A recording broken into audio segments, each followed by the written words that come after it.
Bonjour à tous et bienvenue dans le grand JT des territoires sur vos chaînes de la TNT sur TV5 Monde. Voici les titres de l'actualité. Stockage et vaccination, mobilisation en région, dans des lieux sécurisés. Les flacons de vaccins sont manipulés avec une extrême précaution. Nous avons pu y avoir accès. Nous nous rendrons à Bordeaux avec TV7 pour comprendre le processus. Mémoire de nos régions, plus de 100 000 pages provenant de la presse quotidienne régionale du début du XXe siècle vont être scannées. C'est la mémoire de nos régions qui est en voie de conservation numérique. Les équipes de Sète à Limoges ont suivi ce processus pour nous. Sapeuse pompière. Dans cette période de vœux, nous avons parfois affaire aux pompiers qui frappent à nos portes pour nous proposer leur calendrier. Une profession, un engagement plébiscité et aimé par les Français. Nous irons à la rencontre grâce à Via Occitanie de celles qui ont décidé de devenir sapeuses pompières au service de nous tous. Germinal, nous nous rendrons dans ce journal sur le tournage de la mini-série Germinal qui se tourne dans les Hauts-de-France. Et en pleine crise sanitaire, vous le verrez, 30 ans après le film de Claude Berry avec Gérard Depardieu et Renaud, une super production avec 2400 figurants et plus de 700 costumes. WEO Télé est allé visiter le set de ce tournage hors norme. Des chiens de traîneau, découvertes enneigées des Vosges, avec des images superbes tournées par Vosges Télévisions dans ce journal. Elles ne viennent pas du Grand Nord, mais des Vosges enneigées que nous visiterons avec nos amis les chiens de traîneau. Du fun, vous le verrez, mais aussi du spectaculaire pour vos idées de vacances en famille. Depuis la conférence de presse du Premier ministre, nous en savons un peu plus sur ce qui sera notre nouvelle vie dans les semaines qui viennent, avec ce couvre-feu bien sûr à 18h pour tous les départements de France. Vaccination, vaccins, stockage, ce sont des sujets qui nous préoccupent tous maintenant, au cœur de toutes les conversations des Français. Ces précieux petits flacons de vaccins censés nous permettre d'être immunisés. Ils sont gardés, vous allez le voir, en lieu sûr. Exemple à Bordeaux, où les vaccins destinés aux Girondins sont manipulés avec grande précaution. TV7, la chaîne du groupe Sud-Ouest, s'est rendue pour nous sur un des lieux où ils sont stockés. Bénédicte Dohain. C'est ici que sont stockés les flacons prêts à être envoyés partout en Gironde. Des flacons à manipuler avec précaution. Chacun d'entre eux contient 5 doses de vaccin. Un vaccin à la conservation périlleuse. La durée de conservation est de 3 minutes à température ambiante. Toute la difficulté, ça va être de préparer les flacons à destination, bien sûr, des centres de vaccination installés au CHU de Bordeaux, mais aussi, bien sûr, les établissements du département à température réfrigérée, c'est-à-dire qu'il faut que ces flacons soient préparés entre 2 et 8 degrés. Conservés dans des congélateurs à moins 80 degrés, les flacons sont systématiquement accompagnés du dispositif médical nécessaire à la vaccination. Des kits préparés un par le personnel hospitalier. On est obligé de faire un double contrôle, donc c'est pour ça qu'on est effectivement comme sur une chaîne, pour éviter toute erreur, toute traçabilité, que tout soit bien respecté. Donc il y a une collègue qui prépare, on recontrôle, on empaquette et tout est recontrôlé à chaque fois, à toute la chaîne du circuit. Chaque jour, jusqu'à 4000 doses de vaccins sont préparées à la distribution, une cadence élevée dont le rythme n'est pas près de ralentir. Ça ne va que s'accélérer, puisqu'on a réellement, on a reçu les vaccins mardi, on a démarré mercredi, donc vous voyez, on n'est même pas sur une semaine complète, donc on sait très bien que ça va être crescendo. Oui. Le CHU de Bordeaux a reçu 1755 flacons, un stock visité par les députées girondines Bérangère Couillard, Véronique Améraire et Catherine Fabre. Et puis regardez ces images qui nous ont été envoyées par nos partenaires de Télépaésé et de Monaco Info, des images de vaccination qui se poursuivent. Sandrine Nègre et Thomas Adéus ont suivi le début de cette vaccination du personnel soignant monégasque, très exposé depuis mars dernier. Et en Corse, vous le voyez aussi, ce sont 1950 doses du vaccin Pfizer-BioNTech qui ont été livrées à Bastia. Après une matinée consacrée à la vaccination du personnel médical, les résidents volontaires de l'EHPAD de Toga, comme vous le voyez sur ces images, ont bénéficié des vaccins dans l'après-midi. La moitié de ces doses a ensuite pris le chemin de l'hôpital d'Ajaccio. Nous partons à présent dans la Loire, car dans l'actualité, il y a également les traditionnels vœux de début d'année pour chacun d'entre nous, mais également pour nos élus, vous le savez. À La Roche-la-Beaulière, le maire, dans l'impossibilité de présenter ses vœux dans une grande assemblée, comme ses pairs d'ailleurs, a décidé des vœux d'un nouveau genre et en musique. Cécile Ercilia de TL7, Télé Loire 7, l'a accompagné en swingant. Pour la playlist, voyez avec le maire. Depuis lundi, mais aussi le soir du 31 décembre, Éric Berlivet endosse le rôle de DJ, chauffeur, animateur dans les rues de sa commune. Ne pouvant pas faire ses vœux comme d'habitude dans chaque quartier de la ville, il a décidé cette année d'équiper un camion de la ville pour annoncer la bonne année au balcon.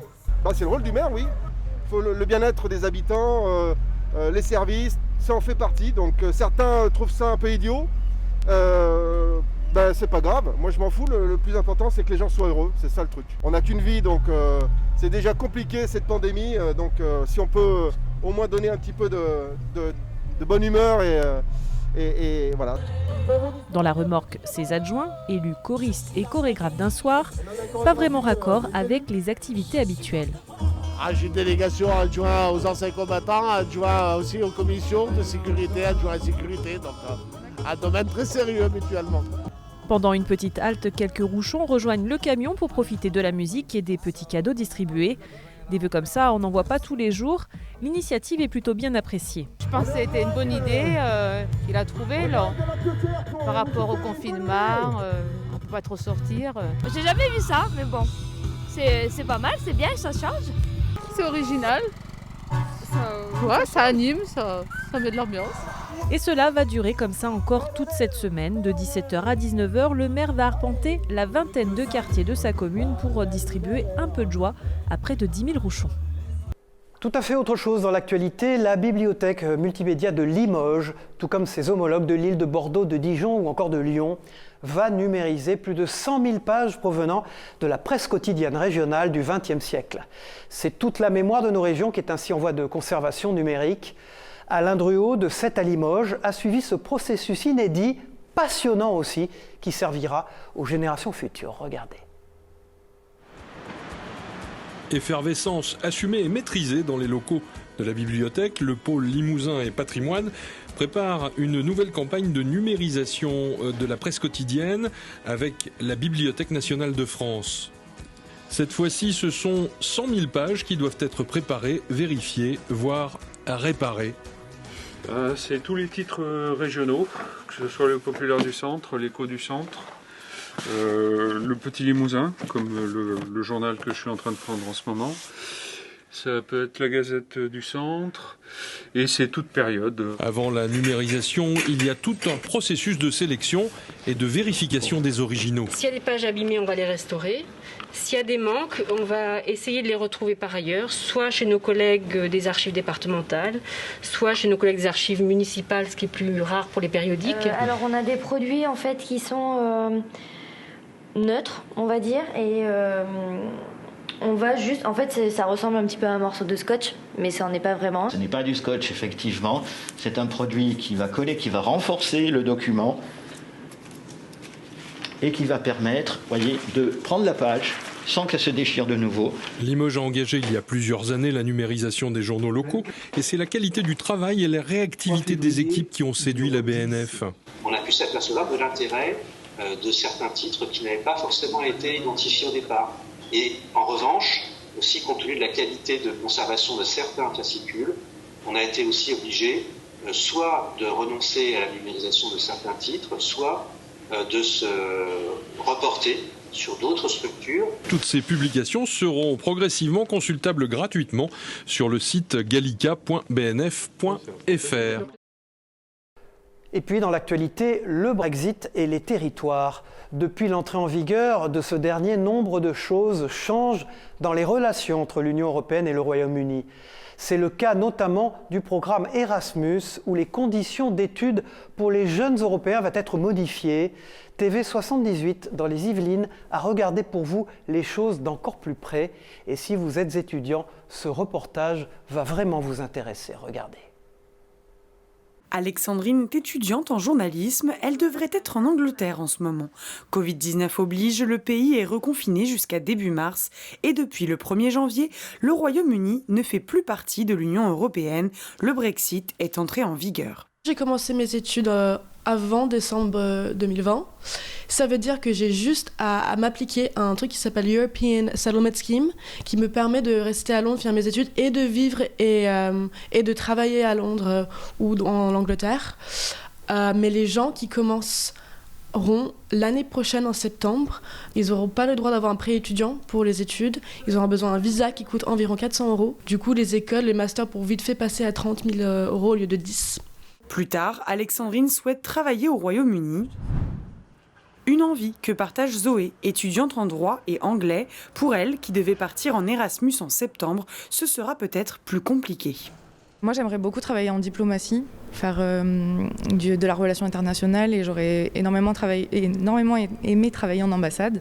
Après, je pense que ce sera toujours possible, enfin j'espère en tout cas.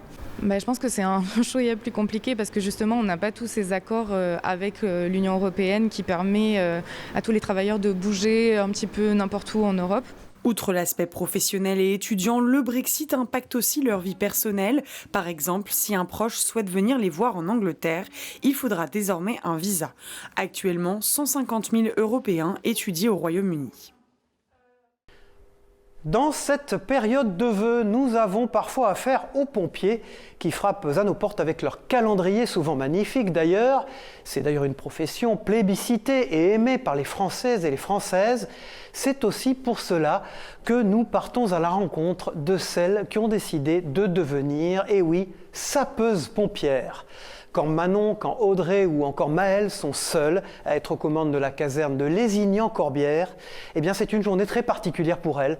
Un reportage sur place dans l'Aude de Via Occitanie, regardez. Audrey, Manon ou encore Maëlle, elles ont toutes choisi de devenir sapeuses pompières professionnelles. Aujourd'hui, elles sont une dizaine à être seules aux commandes de la caserne de Lézignan-Corbière. L'idée d'une journée 100% féminine est née de leur capitaine. C'est nécessaire de montrer que l'activité de sapeur-pompier volontaire ou le métier de sapeur-pompier professionnel est accessible à tous. Et la meilleure façon de le montrer, c'était d'armer une garde complète aujourd'hui sur le centre de secours de Lézignan avec une garde 100% féminine. Car plus qu'une journée entre femmes, c'est aussi un soulagement d'obtenir la confiance de leurs supérieurs. Si on est là, c'est qu'on peut le faire, qu'on nous fait confiance et qu'on ne doute pas de nos compétences et du fait qu'on puisse passer une journée entre femmes à assurer les interventions qu'il peut y avoir du quotidien qui peuvent se passer la journée. Départ pour un accident sur l'autoroute. Une voiture a percuté une sableuse. Des opérations toujours risquées qui demandent de donner le meilleur de soi-même. Une exigence d'autant plus importante selon ces femmes. Il faut être à la hauteur des hommes, voire plus, pour être valorisé en fait. Il ne faut pas montrer de défaillance ou quoi que ce soit. Une initiative qui résonne comme un soulagement pour la préfète de l'Aude. C'est quand même une question démocratique de se dire qu'à un moment donné, la majorité de la population est exclue d'un certain nombre de métiers ou de fonctions au seul prétexte qu'elle a tel chromosome ou qu'elle n'a pas tel chromosome. C'est quand même assez surprenant. Les pompiers de l'Aude comptent 30% d'effectifs féminins. Au niveau national, ce chiffre descend à 17%. Plus léger, mais gustatif dans ce JT, nous allons nous rendre en Corse maintenant. C'est l'année du bicentenaire de Napoléon et chacun à sa manière sur l'île de Beauté cherche le moyen le plus original de célébrer cet événement. Nos confrères de Corse Matin, vous allez le voir, ont déniché une pâtisserie d'Ajaccio qui a décidé de le faire d'une manière pour le moins très originale. Regardez. Cette année, pour le bicentenaire de la mort de Napoléon, donc au mois de mai, nous avons décidé de faire une collection de fèves essentiellement sur la famille de Napoléon Bonaparte, Joséphine.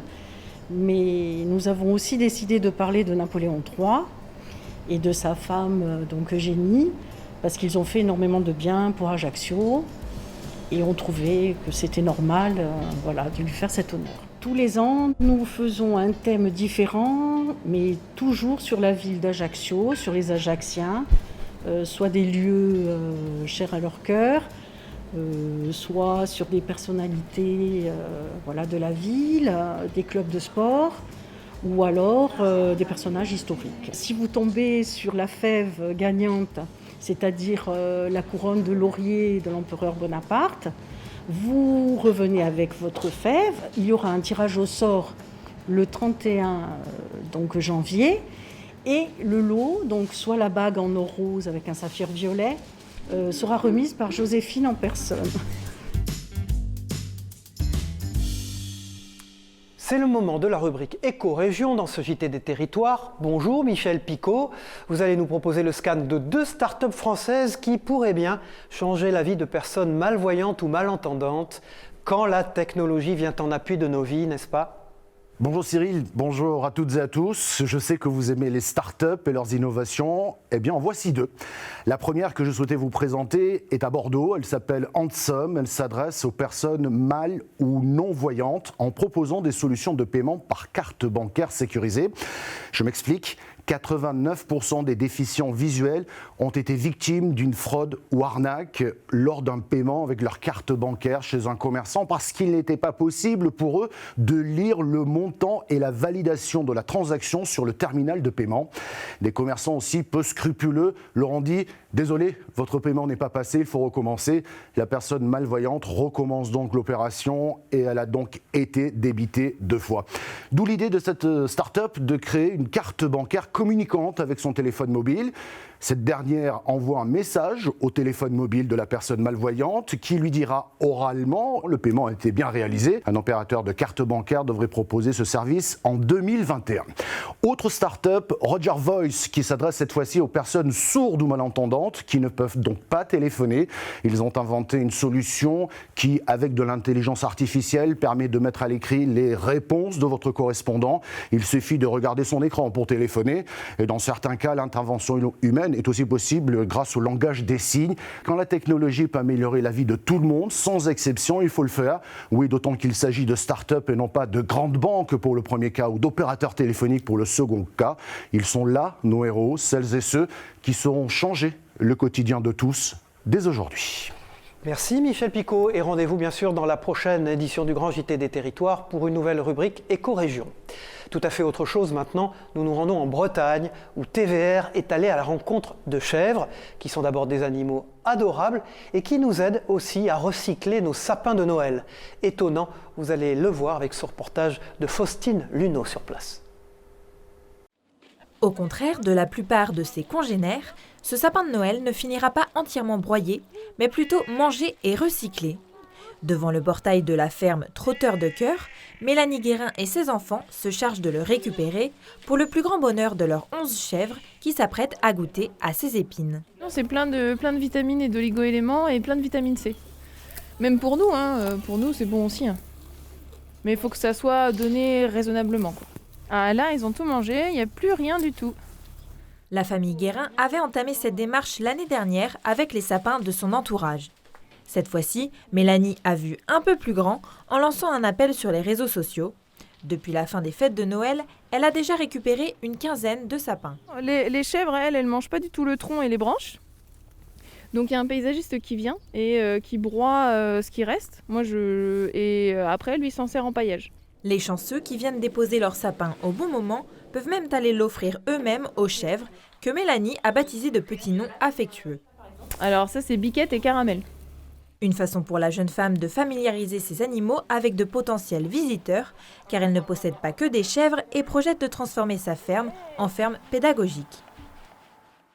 Voilà, et puis les chèvres en Bretagne ne sont pas un exemple unique. Regardez ces images qui nous ont été envoyées par nos partenaires de LMTV Sarthe, où les chèvres sartoises ne sont pas du tout en reste. Elles aussi, elles nous aident à devenir plus éco-compatibles. Ceux qui pensent que nous avons 30 millions d'amis sur la Terre ont vraiment raison. Et puisque nous parlons de nos amis les bêtes, voici maintenant un reportage superbe qui nous permet un peu d'évasion. Il est tourné par les équipes de Vosges Télévision. Oui, ce n'est pas le Grand Nord, mais les Vosges enneigées que nous visitons maintenant avec nos amis les chiens de traîneau. Vraiment fun et très spectaculaire ce reportage. Regardez. Les chats. Ok. Ça m'est venu moi un jour en regardant un film de Nicolas Vanier, donc il y a 15 ans. La semaine d'après on a acheté notre premier chien, et puis après voilà, c'était parti. Et il en a désormais 26, dont sur ces images Jazz, Vicky, Charlie, Snow ou encore Indy. Des chiens, petit retour en arrière, plutôt pressés d'aller s'oxygéner. Ce sont ce qu'on appelle de l'Alaskan Husky, donc c'est des chiens qui ont été croisés donc à l'origine à partir du Husky pour améliorer ses performances, et c'est des chiens qui ont été faits vraiment pour la compétition. Ils ont besoin de courir, ils ont besoin de s'éclater dans la neige. Ils ont besoin et ils aiment ça, donc ce serait même malheureux de ne pas les faire courir. Les chiens, s'ils sont parfaitement entraînés, bien, on va dire nourris correctement, on est capable de faire vraiment les meilleurs attelages mondiaux font 250 km par 24 heures. Donc c'est quand même quelque chose d'énorme. Car à 33 ans, ce musher, dont ce n'est pas l'activité principale, il est brasseur, se rend régulièrement en Norvège. Et c'est pour financer tout ou partie de ses activités qu'il propose sur terre ou sur neige, ici à la chaume du Grand Ventron, des baptêmes. On a une demande folle et on n'arrive pas à répondre à la demande complètement parce qu'il y a trop de demandes, mais c'est sympa. Rien que le budget annuel des croquettes est plutôt conséquent, près de 15 000 €. Il en faut donc des baptêmes pour des clients en mal de sensations, mais jamais avares de questions. Antoine, comment ça se détermine un attelage chien de tête ? Alors les chiens de tête, on ne les choisit pas. Vraiment, ce sont des chiens qui sont vraiment un petit peu à part. Hein. C'est vraiment les chiens les plus intelligents, les plus obéissants. Ils font tous partie de notre famille. Nous on a 26 chiens, mais ce sont nos enfants. Alors pour une balade en famille à la chaume du Grand Ventron, comptez en moyenne une 60aine d'euros. Une balade qu'on voudrait bien terminer. Alors, à la prochaine.